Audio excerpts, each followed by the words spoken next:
나는 전능하신 아버지 하나님 천지의 창조주를 믿습니다. 나는 그의 유일하신 아들 우리 주 예수 그리스도를 믿습니다. 그는 성령으로 잉태되어 동정녀 마리아에게서 나시고 본디오 빌라도에게 고난을 받아 십자가에 못 박혀 죽으시고 장사된 지 사흘 만에 죽은 자 가운데서 다시 살아나셨으며 하늘에 오르시어 전능하신 아버지 하나님 우편에 앉아 계시다가 거기로부터 살아있는 자와 죽은 자를 심판하러 오십니다. 나는 성령을 믿으며 거룩한 공교회와 성도의 교제와 죄를 용서받는 것과 몸의 부활과 영생을 믿습니다. 아멘.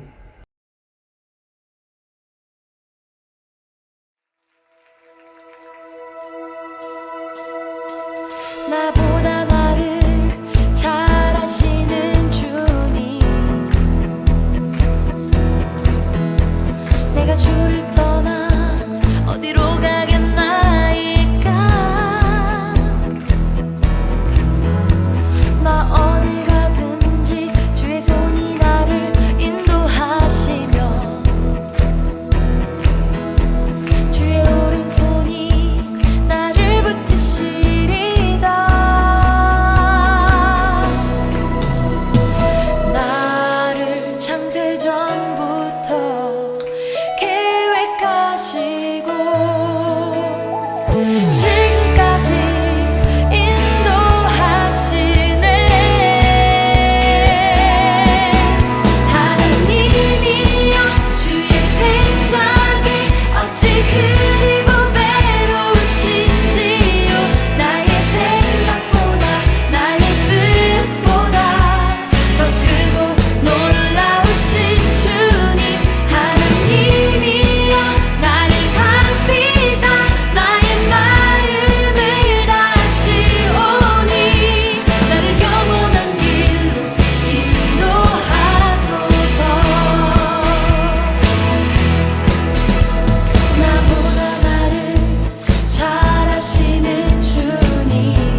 사랑의 하나님, 우리를 하나님의 자녀로 불러주시고 오늘 이렇게 주님 앞에 나와 예배 드릴 수 있게 해주셔서 고맙습니다. 교회에서 예배 드리는 것이 당연했었는데 이제는 집에서 예배 드리는 것이 일상이 되었습니다. 우리가 어디서 예배를 드리든지 마음에 진심을 담아 예배 드리게 해주시고 이 예배를 받아주세요. 오늘 주님의 말씀을 듣고 생각하고 고민하고 기도할 때 하나님 말씀을 듣는 우리 마음에 깨달음과 기쁜 마음을 주시기 원합니다. 우리를 사랑하시는 예수님의 이름으로 기도합니다.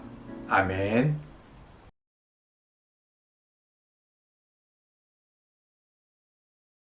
샬롬. 네, 여러분들 반갑습니다. 오늘도 하나님의 은혜를 이 사도행전의 말씀을 통해서 여러분들과 한번 나눠볼까 합니다. 오늘 우리가 살펴볼 말씀은 사도행전 15장 1절에서 5절 말씀과 19절에서 20절까지의 말씀입니다. 어떤 사람들이 유대로부터 내려와서 형제들을 가르치되 너희가 모세의 법대로 할례를 받지 아니하면 능히 구원을 받지 못하리라 하니 바울 및 바나바와 그들 사이에 적지 아니한 다툼과 변론이 일어난지라. 형제들이 이 문제에 대하여 바울과 바나바와 및 그 중에 몇 사람을 예루살렘에 있는 사도와 장로들에게 보내기로 작정하니라. 그들이 교회의 전송을 받고 베니게와 사마리아로 다니며 이방인들이 주께로 돌아온 일을 말하여 형제들을 다 크게 기쁘게 하더라. 예루살렘에 이르러 교회와 사도와 장로들에게 영접을 받고 하나님이 자기들과 함께 계셔 행하신 모든 일을 말하며 바리새파 중에 어떤 믿는 사람들이 일어나 말하되 이방인에게 할례를 행하고 모세의 율법을 지키라 명하는 것이 마땅하도다 하니라. 그러므로 내 의견에는 이방인 중에서 하나님께로 돌아오는 자들을 괴롭게 하지 말고 다만 우상의 더러운 것과 음행과 목매어 죽인 것과 피를 멀리하라고 편지하는 것이 옳으니. 아멘. 우리는 계속해서 사도행전의 말씀을 살펴보고 있는데요. 이 사도행전에는 기독교 역사에 있어서 아주 중요한 사건들이 많이 나오고 있는 그런 책이라고 할 수 있습니다. 사도행전 2장에서 이제 처음으로 성령님께서 예수님의 제자들에게 임하셨는데 그것은 이제 이전에는 예수님께서 예수님의 제자들과 함께 하시면서 하나님 나라의 사역을 감당했다라고 한다면 이제부터는 사도행전 이후부터는 성령님께서 예수님의 제자들과 함께 하면서 하나님 나라의 사역을 감당할 것이다 라는 것을 의미하는 그런 사건입니다. 그래서 오늘날도 보면은 성령님이 우리와 함께 하시면서 우리가 하나님 나라의 사역을 잘 감당하고 있잖아요. 그러니까 기독교 역사에 있어서 이 사도행전 2장의 성령 강림 사건은 정말 중요한 사건이라고 볼 수 있습니다. 또 이제 예수님께서 복음서에서는 이제 예수님께서 하나님 나라를 전파하시면서 하셨던 수많은 일들이 이제 사도행전에서부터는 예수님의 제자들을 통해서 이루어진다라고 이야기해주고 있습니다.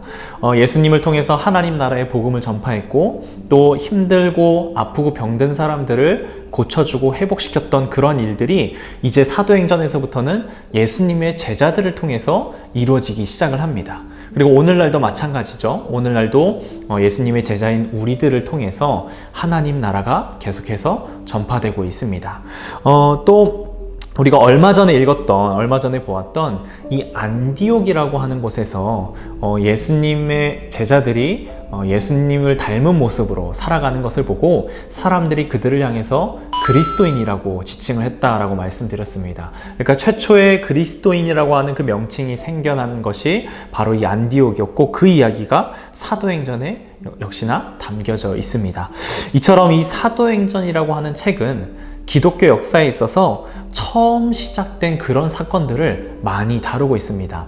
어떻게 해서 이제 그런 일들이 시작이 되었고 또 그 일들이 일어날 때 당시의 상황은 어땠고 또 어떤 일들이 일어났는지 어떠한 사건들이 발생했는지에 대해서 사도행전은 계속해서 이야기를 해주고 있어요. 오늘 우리가 읽은 이 말씀도 역시나 이 기독교에 있어서 아주 중요한 교리가 시작되는 그런 사건이라고 볼 수가 있습니다. 먼저 오늘 이 사도행전 15장에 당시 상황부터 여러분들에게 설명을 좀 드릴게요. 바울과 바나바 그리고 여러 팀원들은 계속해서 이제 선교 활동을 감당을 했습니다. 여러 지역을 다니면서 예수님께서 어떠한 분이신지 예수님과 관련된 그런 복음을 전파했고 또 많은 사람들을 고쳐주면서 하나님 나라를 점차 확장시켜 나가기 시작했습니다. 그 결과 정말 많은 사람들이 이 바울과 바나바의 복음을 듣고 예수님께로 돌아오고 하나님께로 돌아오는 그런 놀라운 역사들이 많이 일어났습니다. 또 이 지난주에 우리가 살펴보았듯이 바울과 바나바는 이 예수님의 복음을 유대인이라고 하는 그 사람들에게만 전한 것이 아니라 유대인들 할 것 없이 이방인들 그곳에 모여있는 누구나 할 것 없이 모든 사람들에게 다 이 예수님의 복음을 전하고 다녔다라고 이야기했습니다. 그래서 유대인들 뿐만이 아니라 이방인들까지도 이 예수님을 믿고 예수님께로 돌아오고 하나님께로 돌아왔다. 하나님의 백성이 되었고 하나님의 구원을 얻었다라고 사도행전은 계속해서 이야기를 해주고 있어요. 그런데 갑자기 오늘 그 15장에서 한 가지 문제가 생겨나게 됩니다. 오늘 우리가 읽은 말씀 15장 1절에서 2절의 말씀을 보면 이런 문제가 나오고 있는데요. 어떤 사람들이 유대로부터 내려와서 형제들을 가르치되 너희가 모세의 법대로 할례를 받지 않으면 능히 구원을 받지 못하리라 하니 바울 및 바나바와 그들 사이에 적지 아니한 다툼과 변론이 일어난지라. 형제들이 이 문제에 대하여 바울과 바나바 및 그 중에 몇 사람을 예루살렘에 있는 사도와 장로들에게 보내기로 작정하니라. 아멘. 예수님을 믿게 되었던 유대인들 중에 이제 몇 사람이 이 바울과 바나바가 사역하는 곳에 이제 와보았더니 그곳에 정말 수많은 이방인들이 예수님을 믿게 되었고 또 예수님을 통해서 하나님을 만나게 되었고 하나님으로부터 구원을 얻게 되었다라고 이야기하는 것을 보게 됩니다. 그런데 중요한 것은 그 사람들을 보았더니 그 사람들이 아직 할례를 받지 않은 거예요. 그래서 너희가 만약에 할례를 받지 않았다라고 한다면 너희는 진정으로 구원을 얻은 것이 아니고 너희가 하나님의 언약 백성이 된 것이 아니다라고 이야기를 하게 됩니다. 그래서 그 이야기로 인해서 바울과 바나바와 함께 큰 논쟁이 벌어지기 시작합니다. 그래서 이와 관련해서 도대체 누구의 말이 맞는 것인지, 바울과 바나바의 말이 맞는 것인지 아니면은 유대인들의 말이 맞는 것인지, 그리고 앞으로도 이방인들이 계속해서 예수님을 통해서 하나님을 믿게 되고 하나님께 돌아오게 될 텐데 그럴 때마다 계속해서 이런 문제가 생길 거잖아요. 그러니까 이 문제를 어떻게 해결하면 좋은지, 도대체 어떤 말이 맞는지 그것을 해결받기 위해서 이 예루살렘에 있는 사도와 장로들에게 이 바울과 바나바를 보내기로 결정을 하게 됩니다. 여기에서 이제 우리가 이 할례라는 것, 그렇다면 이 할례라고 하는 것이 이 유대인들에게는 도대체 어떤 의미가 있는 것이기에 이 유대인들이 그렇게 중요하게 여기는지, 할례가 무엇이기에 유대인들이 지금 이렇게까지 반응을 하는 것인지 우리가 좀 살펴볼 필요가 있습니다. 최초로 이 할례가 시작된 곳은 창세기 17장에 나오고 있어요. 창세기 17장 9절에서 10절의 말씀을 보면 이렇게 나와 있어요. 하나님이 또 아브라함에게 이르시되 그런즉 너는 내 언약을 지키고 내 후손도 대대로 지키라. 너희 중 남자는 다 할례를 받으라. 이것이 나와 너희와 너희 후손 사이에 지킬 내 언약이니라. 아멘. 하나님께서는 이 아브라함과 언약을 맺으면서 할례를 행하라 라고 이야기를 하십니다. 그리고 너뿐만이 아니라 너에게 속한 모든 가족들, 그리고 너로부터 태어날 모든 후손들에게도 이 언약을 지키게 하라 라고 이야기를 하십니다. 그래서 아브라함을 포함해서 그 모든 아브라함의 가족들과 아브라함의 후손들은 계속해서 이제 태어날 때마다 이 할례를 행하게 됩니다. 그러니까 이 할례라고 하는 것은 하나님과 우리가 언약의 관계 가운데 있습니다. 우리는 하나님과 언약 백성으로 맺어진 사이입니다 라고 하는 그것을 확증하는 어떤 징표의 역할을 하는 것이고 증거의 역할을 하는 것이 바로 이 할례라는 것입니다. 그러니까 유대인들에게 있어서는 할례라는 것은 내가 하나님의 언약 백성입니다 라는 것을 드러내는 것이기 때문에 정말로 중요한 것이라고 할 수 있습니다. 그렇게 본다면 이 바울을 찾아왔던 유대인 그리스도인들이 할례가 그렇게 중요한 것이라고 주장하는 것이 어느 정도 우리가 이해를 할 수 있는 그런 부분입니다. 그리고 지금까지 태어나서부터 지금까지 계속 이 할례를 행해야만 하나님의 언약 백성이라고 믿고 살아왔는데, 이 이방인들은 예수님을 통해서 하나님을 만나고 구원 얻었다라고 하면서도 할례를 행하지 않으니까 이 사람들 눈에는 당연히 이들이 언약 백성이 아닌 것처럼, 아직 너희가 구원을 얻은 것이 아닌 것처럼 당연히 보였을 수도 있습니다. 이 소식을 이제 바울과 바나바가 예루살렘의 사도들과 장로들에게로 가지고 갑니다. 그래서 이 소식을 듣자 사도들과 장로들 사이에서도 적잖은 변론이 일어나게 됩니다. 그런 가운데 예수님의 제자였던 이 베드로와 야고보가 자리에 일어나서 그 사람들에게 이러한 이야기를 합니다. 먼저 여러분들이 사도행전 15장의 말씀을 쭉 읽어보면 알겠지만, 베드로가 한 이야기를 정리해보면 이러한 내용이에요. 중요한 것은 할례를 받고 안 받고가 중요한 것이 아니라, 중요한 것은 할례를 받기 이전에 하나님께서 이방인들을 만나 주셨다라는 것입니다. 바울과 바나바의 이야기를 우리가 들어서도 알고 있지만, 중요한 것은 이 이방인들이 하나님을 만났을 당시에는 아직 할례를 받지 않은 그런 상태였습니다. 그런데 하나님께서는 예수님을 통해서 이 이방인들을 만나 주셨다라는 것입니다. 예수님을 믿음으로 하나님을 만났다라는 것은 이미 그들이 하나님의 언약 백성이라는 것을 의미합니다. 하나님께서 그들을 선택해 주셨고 하나님께서 그들을 만나 주셨기 때문에 그들은 할례를 행하고 안 하고에 따라서 하나님의 언약 백성이 된 것이 아니라, 하나님께서 이미 선택을 하셨고 하나님께서 먼저 만나 주셨기 때문에 그들은 이미 하나님의 언약 백성이 되었다라는 것이 더 중요하다라는 것입니다.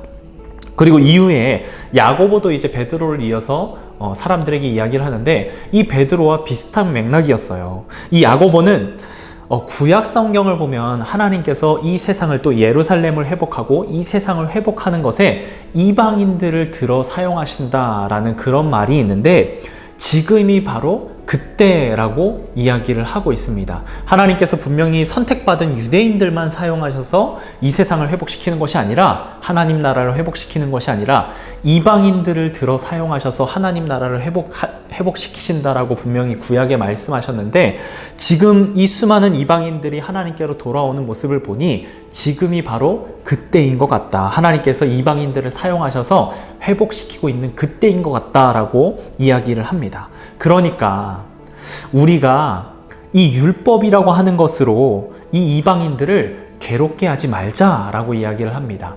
유대인들도 잘 지키기 어려운, 지키기 힘든 그 율법이라는 굴레를, 그 율법이라는 무거운 짐을 이방인들에게까지 짓게 하지 말자, 지게 하지 말자라고 이야기를 합니다. 그러면서 대신 그 율법을 다 지키게 하지는 말고, 대신에 최소한의 율법, 우리가 오늘 20절에서 보았던 다만 우상을 섬기는 것, 그리고 음행을 행하는 것, 목매어 죽인 것, 그리고 피를 멀리하게 하는 이 최소한의 율법은 지키게 해야 돼. 그 수많은 유대인들이 지켰던 수많은 어려운 율법들은 이방인들에게 지키게 하지 말자. 하나님께서 이 율법을 지키기 이전부터 이방인들을 선택하셨고 그들을 만나 주셨기 때문에, 그들은 이 율법으로 인해서 구원을 얻은 것이 아니라, 율법으로 인해서 하나님의 언약 백성이 된 것이 아니라, 이미 하나님의 선택으로, 하나님의 은혜로 언약 백성이 된 것이다. 구원을 얻은 것이다. 그러니까 그들에게 억지로 율법을 지게 하지는 말자라고 이야기를 합니다. 구약 성경에서 하나님께서 아브라함에게 분명히 아브라함을 통해서 이스라엘 백성들에게 언약의 증거로서 이 율법을 주셨습니다. 그리고 이 율법을 반드시 지켜야 한다라고 말씀을 하셨습니다. 그런데 이스라엘 백성들이 이 율법을 온전하게 지키지 못했습니다. 이 율법을 많이 범했고 이 율법을 온전하게 지키지 못하는 모습을 보고 시간이 아주 많이 흘러서 하나님께서는 이 땅 가운데 예수님을 보내주셨습니다. 그리고 그 예수님을 통해서 이전에 완전하지 않았던 그 율법을 새로운 모습으로 완성시켜 주신 것입니다. 그래서 이 부분에 대해서 예수님께서도 마태복음 5장 17절에 이렇게 말씀하세요.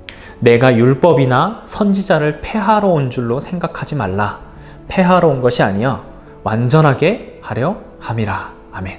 이스라엘 백성들이 제대로 지키지 못했던 그 율법을 예수님께서 오셨을 때 이 율법을 폐하러 오신 것이 아니라 도리어 예수님을 통해서 완성시키려, 완전하게 하려 오신 것이라고 예수님이 지금 분명하게 말씀해 주고 있습니다.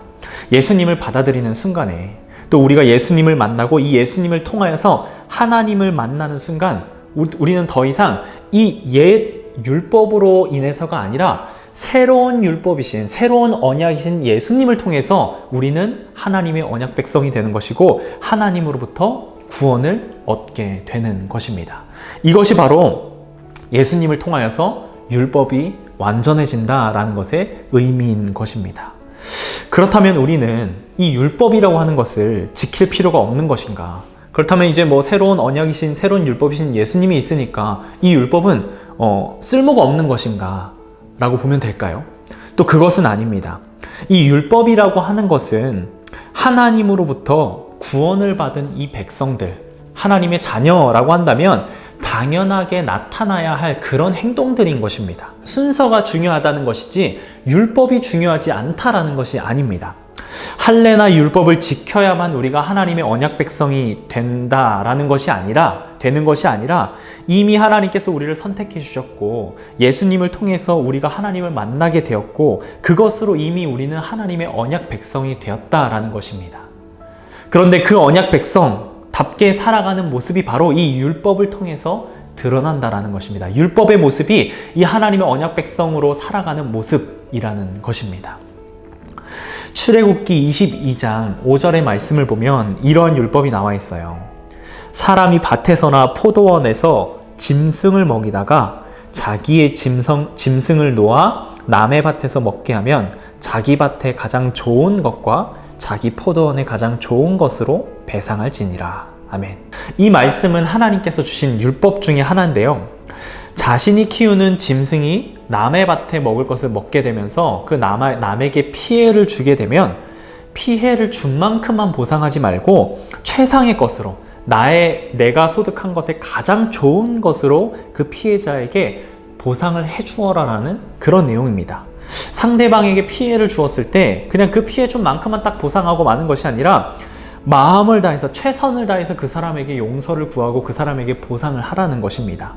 이만큼 피해 줬으니까 이만큼만 줄게 하는 것이 아니라 최선의 것으로 내가 줄 수 있는 최선의 것으로 그 사람에게 보답을 해야 된다라는 것입니다.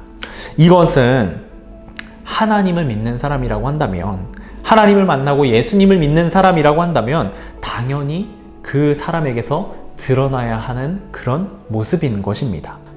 예수님을 믿는 그런 그리스도인이라고 한다면 내가 피해를 입힌 그 사람에게 진심으로 최선을 다해서 용서를 구하고 그 사람에게 최선으로 보상을 해주어야 한다라는 것입니다. 그런 모습이 있어야 한다라는 것입니다. 이렇게 율법이라고 하는 것은 반드시 지켜야만 하는 것이 아니라 하나님을 믿는 사람들에게서 자연스럽게 나타나는 행동이라는 것입니다. 사랑하는 우리 높은뜻 세움교회 청소년부 여러분, 우리는 하나님의 선택을 받은 자녀들입니다. 이렇게 교회에 나온다는 것, 하나님께 예배를 드린다는 것, 아직 여러분들 중에는 하나님을 만난 친구들도 있을 것이고 아직 하나님을 만나지 않은 그런 친구들도 있겠지만 그래도 우리가 어려서부터 하나님에 대해서 듣고 하나님에 대해서 깨닫게 된다는 것은 모두 다 하나님의 선택하심이 우리에게 있는 것이고 하나님께서 우리를 자녀 삼아 주셨기 때문에, 언약 백성 삼아 주셨기 때문에 가능한 일입니다. 우리의 부모님이 교회를 다녔다라고 해서 우리 부모님의 선택으로 우연하게 이루어진 일들이 아니라 모두가 다 하나님의 크신 계획하심이 있었기 때문에 우리가 하나님 앞에 예배할 수 있는 거고 이렇게 하나님의 말씀을 들을 수 있는 것입니다. 우리가 잘나서, 우리가 하나님께 선택받을 자격이 있어서, 우리가 옳은 행실들을 많이 해서, 도덕적으로 거룩하고 도덕적으로 뭔가 착한 행실들을 많이 해서 하나님의 자녀가 된 것이 아니라 우리에게는 아무런 조건이 없지만 하나님께서 은혜로 우리를 선택해 주셨기 때문에 우리는 하나님의 자녀가 된 것이고 하나님의 언약의 백성이 된 것입니다. 때로는 이 반복되는 죄를 짓는 우리의 모습 때문에, 또 하나님의 말씀대로 살아가지 못하는 우리의 모습 때문에 과연 우리가 하나님의 자녀가 맞을까? 하나님의 언약 백성이 맞을까? 하나님께서 날 사랑하시는 것이 맞을까? 내가 하나님 앞에 구원받은 존재가 맞을까라는 그런 의심이 들 때가 많이 있습니다. 그리고 앞으로도 여러분들이 신앙생활을 하다 보면 계속해서 그런 의심은 들 것입니다. 그런데 하나님께서 분명하게 우리를 선택해 주셨고 언약 백성 삼아 주셨다는 그 사실을 우리가 기억했으면 좋겠습니다. 그리고 하나님께서 우리를 선택하셨을 때, 하나님께서 우리를 언약 백성 삼아 주셨을 때는 우리의 행동이 아니라 우리의 어떤 율법적인 행위 때문에 그렇게 해주신 것이 아니라 그냥 단지 하나님께서 은혜로 우리를 선택해 주셨기 때문에, 하나님께서 우리를 자녀 삼아 주셨기 때문에 우리가 언약 백성이 되었다는 것을 기억했으면 좋겠습니다. 나의 행실과 나의 어떤 올바른 행동으로가 아니라 그냥 하나님께서 나라는 그 존재를 하나님의 백성 삼아 주셨기 때문에 우리는 충분히 하나님으로부터 사랑받는 존재이고, 우리는 구원을 얻은 존재이고, 우리는 하나님의 언약 백성이라는 사실을 우리가 기억하고 나아갔으면 좋겠습니다. 우리의 행위보다 우리의 행위를 보는 것이 아니라 우리를 은혜로 우리를 자녀 삼아 주신 그 하나님을 바라보며 믿음으로 하나님께로 나아가는 저와 여러분들이 되었으면 좋겠습니다. 이 시간 우리 주신 말씀 기억하면서 함께 기도하겠습니다. 사랑의 하나님, 율법이 아니라 저희를 사랑하셔서 저희를 선택하셔서 저희를 언약 백성 삼아 주심에 감사를 드립니다. 하나님 앞에 행위로 온전하여지려고 노력하는 저희가 되는 것이 아니라 단지 하나님께서 우리를 선택해 주셨기 때문에, 하나님께서 우리를 언약 백성 삼아 주셨기 때문에 감사함으로 하나님께 나아가는 저희가 되게 주님 도와주시옵소서. 때로는 하나님께서 우리를 사랑하시는지 또 우리를 구원해 주신 것이 맞는지 하는 그런 의심이 들 때도 있겠지만, 그럴 때마다 우리가 하나님의 언약 백성이라는 것을 기억하게 도와주시고 하나님께서 은혜로 우리를 선택해 주셨음을 기억하며 나아가는 우리 청소년부 친구들 다 되게 도와주시옵소서. 주님께서 우리 친구들과 함께하여 주심을 믿으며 감사드리며 거룩하신 예수님의 이름으로 기도드립니다. 아멘.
사랑의 하나님, 하나님께서 우리를 자녀 삼아 주심에 감사한 마음을 담아서 하나님께 귀한 예물을 올려드렸습니다.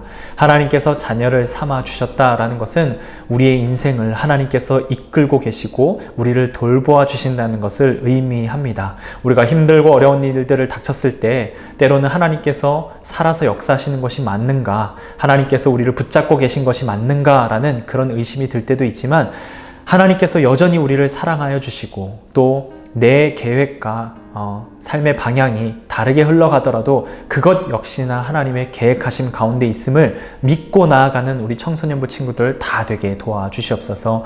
하나님께서 사랑 많으신 아버지의 모습으로 한없이 이 자녀된 우리를 사랑하고 계신다는 사실을 믿고 나아갈 수 있게 도와주시고, 삶에서 힘들고 어려운 일이 있을 때마다 늘 하나님의 손을 붙잡고 하나님을 의지하고 살아가는 우리 청소년부 친구들 다 되게 도와주시옵소서. 주님께서 우리 친구들을 사랑하여 주시고 붙잡아 주심을 믿으며 거룩하신 예수님의 이름으로 기도드립니다. 아멘. 하늘에 계신 우리 아버지, 아버지의 이름을 거룩하게 하시며 아버지의 나라가 오게 하시며 아버지의 뜻이 하늘에서와 같이 땅에서도 이루어지게 하소서. 오늘 우리에게 일용할 양식을 주시고 우리가 우리에게 잘못한 사람을 용서하여 준 것 같이 우리 죄를 용서하여 주시고 우리를 시험에 빠지지 않게 하시고 악에서 구하소서. 나라와 권능과 영광이 영원히 아버지의 것입니다. 아멘.